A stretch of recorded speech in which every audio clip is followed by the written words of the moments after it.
dibayarkanlah SPP-nya sama beliau. Beasiswa jalur langit gitu ya? Iya. Ini ada beasiswa dari Max. Kamu siapkan semua berkas-berkasnya. Mengenai proposal, saya sediakan proposal buat kamu.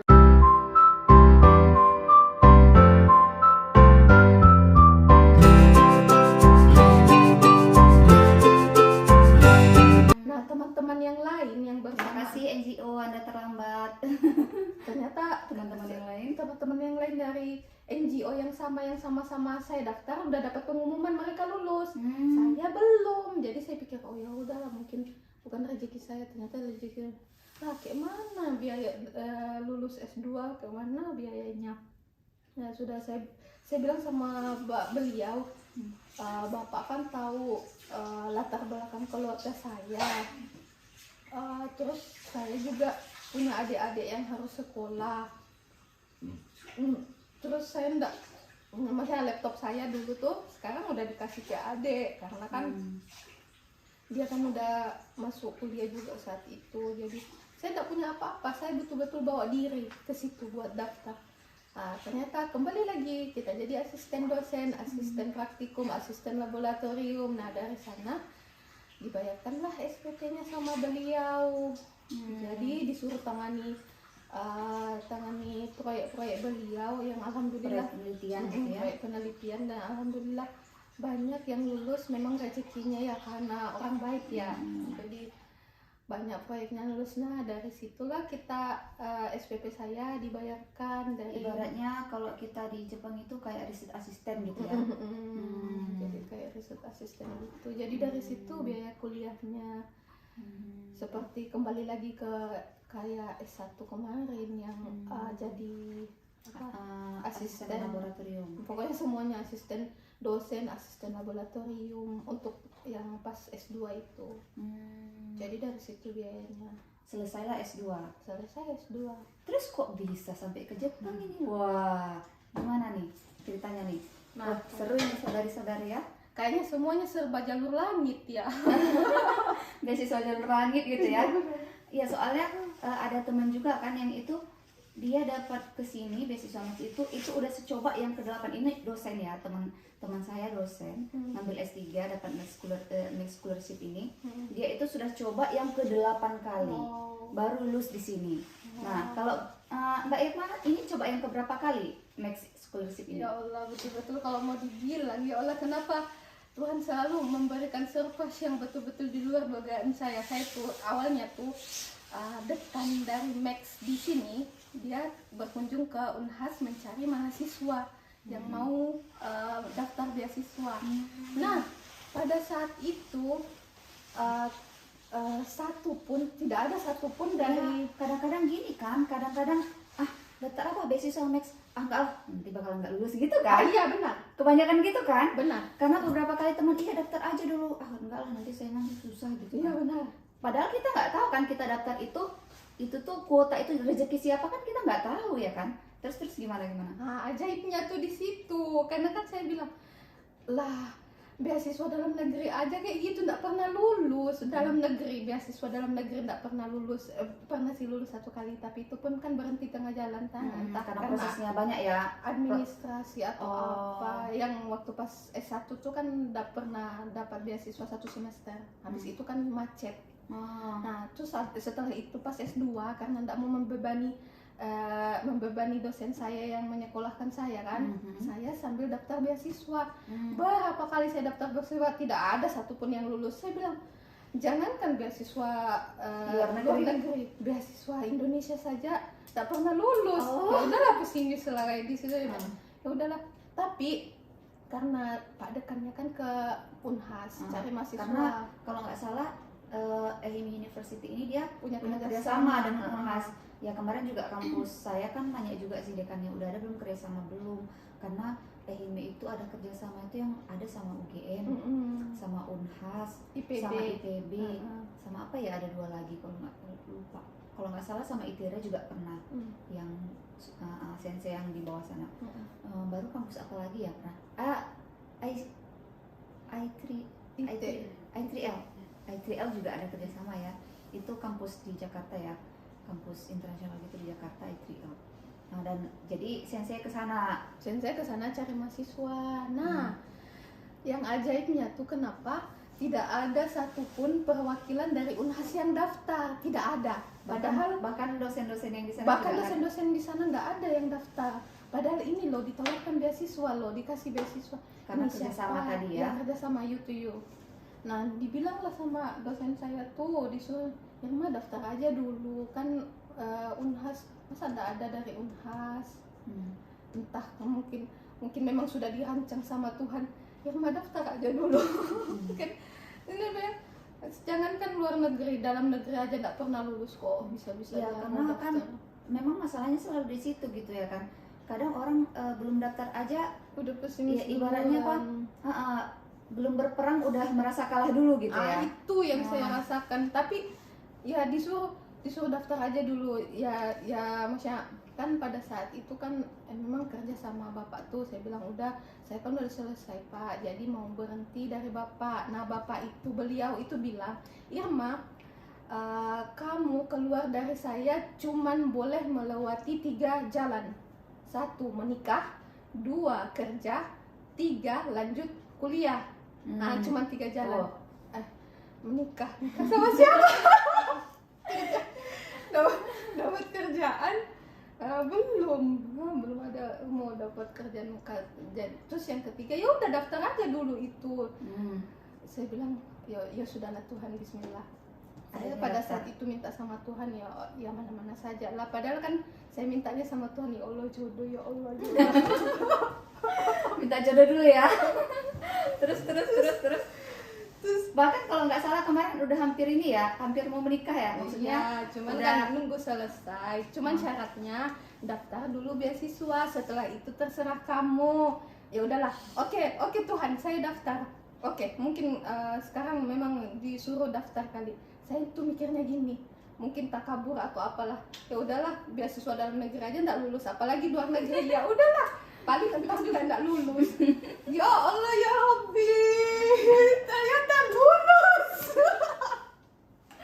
Itu gimana prosesnya? Kesulitan, hal tersulit ketika mendaftar beasiswa ini di mananya? Di mana ya? Saya tuh gini, disuruh daftar sama beliau tuh di detik-detik terakhir. Coba disuruh email sensei, saya cuman email 1 kali langsung dibalas. Balasannya tuh, saya terima kamu di lab saya.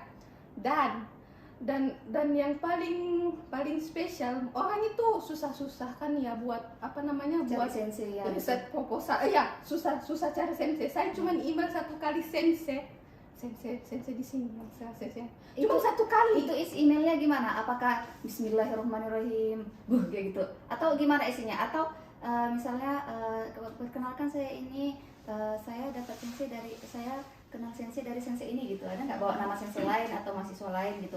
Atau bawa nama universitas? Gimana memperkenalkan dirinya? Enggak. Tuh kan dari awal kan memang kita punya kerja sama Ehime gitu. Terus tuh kan di list yang kan ada email para sensei. Saya lihatlah, oh ini kayaknya sensei ini yang cocok dengan latar belakang penelitian saya. Jadi saya email lah, cuman 1 kali saya email, langsung dibalas, dan balasannya pun tidak nunggu lama, secepat itu langsung dibalas. Dan balasannya pun, orang kan kadang email sensei berkali-kali, cari sensei susah. Betul. Bahkan kalau teman saya dulu di waktu ngajar dulu kan, itu sampai disuruh buat riset proposal, udah buat riset proposal terus sama senseinya, maaf saya tidak tertarik. Jadi teman saya itu sampai email berapa sensei gitu kan, dari berapa sensei itu yang jawab cuma 3, kemudian ada 1 yang jawab menolak, ada 1 bilang coba kirim penelitian kamu, kirim penelitiannya, maaf saya tidak tertarik. Itu banyak memang yang kejadian itu, teman-teman cerita itu banyak. Jadi kalau Mbak Irma, email pertama itu langsung diterima sensei? Email pertama tuh saya cuma email perkenalkan diri, ini CV saya sensei, ini penelitian saya. Nah ternyata beliau tertarik sama latar belakang penelitian saya. Dan akhirnya langsung dibalas, langsung pun diterima. Dan balasannya tuh gini, saya terima kamu di lab saya, ini ada beasiswa dari Max, kamu siapkan semua ini ada beasiswa Max. dari Max. Kamu siapkan semua berkas-berkasnya mengenai proposal. Saya sediakan proposal buat kamu. Oh, project sensei gitu ya. Saya kirimkan bersama dengan email ini. Tolong dipelajari dan tanyakan apa yang mau kamu tanyakan pada saat interview nanti.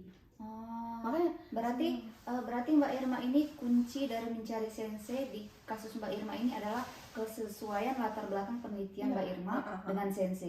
Jadi begitu sensei lihat oh latar belakang itu kan biasanya di CV itu kita tulis ya ada publikasi kah, apa namanya master tesis kita gitu ada ya. Berarti mungkin dari situ sensei lihat ya. Oh ini cocok ini. dengan penelitian saya. Jadi tuh kuncinya tuh dari CV perbagus tuh di CV latar belakangnya seperti apa, dan yang paling penting tuh ya cari sensei yang betul-betul sesuai dengan latar belakang penelitian penelitian kita. Jadi ketika dia lihat oh ini latar belakang penelitian anak ini sesuai dengan lab saya, jadi ya udah nggak perlu tunggu lama, langsung lah dia balas saya terima kamu di lab saya. Ku terima kau apa adanya gitu ya. Bahkan yang paling spesial tuh ya proposalnya tuh disediakan sama sensei. Jadi ya mah tuh ndak ya mungkin perjuangannya ndak kayak yang lain. Maksudnya yang lain kan persiapkan apa research plan. Saya cuma persiapkan CV dan ya latar belakang penelitian saya. Padahal senseinya Mbak Irma ini kan H-indeksnya tinggi ya? Iya. Soalnya kemarin baca artikelnya H-indeksnya tinggi-tinggi ya? Iya, lulusan luar negeri. Maksudnya lulusan luar Jepang. Kalau Indonesia lulusan Jepang itu lulusan luar negeri ya. Kalau senseinya Mbak Irma lulusan luar negeri di luar Jepang gitu ya. Oke. Ya soalnya kan pernah baca juga kan H-indeksnya sensei Mbak Irma ini kan termasuk yang tinggi ya kan. Juga penelitiannya. Saya waktu lihat baca dahsyat ini sensei. Berarti banyak dirujuk ya penelitiannya. Intinya ini sepertinya dari ceritanya ada bau-bau beasiswa jalur langit gitu ya? Iya. Kayak mungkin Oke. tampil beda kali ya, maksudnya ndak kayak yang lain yang sampai usahanya kayak gitu. Cuman ya gitu, Tuhan betul-betul apa ya? Kayak kalau kita pikir kejutannya betul-betul di luar nalar. Oke. Yang awalnya S1 saja ya mungkin kok bisa sampai di sini. Luar negeri pula ya Allah ya Rabbi spesialnya. Jadi Mbak Irma ini bidang penelitiannya apa nih? Jurusannya sekarang nih apa nih? Dulu waktu S2 tuh S3 sekarang. Oh S3 tentang genome editing. Genome editing. Ini bisa cerita sedikit nggak? Genome editing ini prosesnya gimana nih? Apa yang dikerjain? Kemudian apa outputnya, kemudian ya secara kasar aja sih gimana cara ngerjainnya, ya begitulah.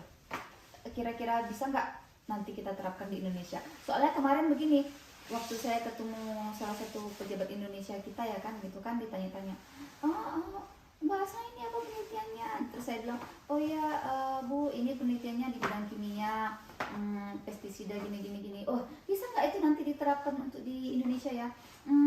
Gimana ya Bu, kalau di sini lab kami itu biasanya sampelnya itu diambil perusahaan karena dana risetnya juga dari perusahaan. Nggak tahu kok di Indonesia kayaknya apa nggak terlalu berkembang gitu atau gimana Bu? Jangan takut, di Indonesia bisa katanya gitu kan. Ya saya dalam hati amin ya robbal alamin gitu aja gitu ya. Jadi kalau Mbak Irma gimana nih, penelitiannya gimana? Penelitian saya di sini itu lebih sensei kasih lebih ke apa namanya metode. Jadi metode dalam genetik yang sekarang lagi tren kan CRISPR-Cas9. Jadi tuh kita semacam ngedit gen, motong gen lah. Kalau CRISPR-Cas9 sendiri itu kalau mau dibahasa sederhananya tuh kayak gunting genetik. Jadi kita bisa gunting gen. Gen ini yang saya mau, nanti disambung-sambungin. Saya mau gen ini. Terus jadi kayak semacam kita merancang gen, terus nanti diaplikasikan ke tanaman. Jadi kadang misalnya apa ya, gen ketahanan penyakit, mau tahan penyakit atau mau lebih ke produksi yang kayak apa, mau membuat bunga menyala menyala kalau apa dalam gelap, jadi nggak kayak ngambil gen gen ubur-ubur kayak gitu. Jadi kayak nyambungin gen gitu. Jadi karena kan Ini ada gen ini yang dilihat ini gimana? Apa bentuknya cairan gitu? iya cairan. Oh, bentuknya cairan. Kan kita nggak bisa lihat paling kan. Nah ini bagusnya di Jepang karena kan semua laboratoriumnya peralatannya pun canggih. Jadi ya selama di sini manfaatkan sebaik-baiknya, belajar yang banyak supaya nanti pas pulang ke Indonesia kita bisa mengajarkan, menerapkan nanti di Indonesia. Kira-kira Mbak Irma sekarang, penelitian di lab Mbak Irma sekarang itu alat-alatnya ada nggak di Indonesia?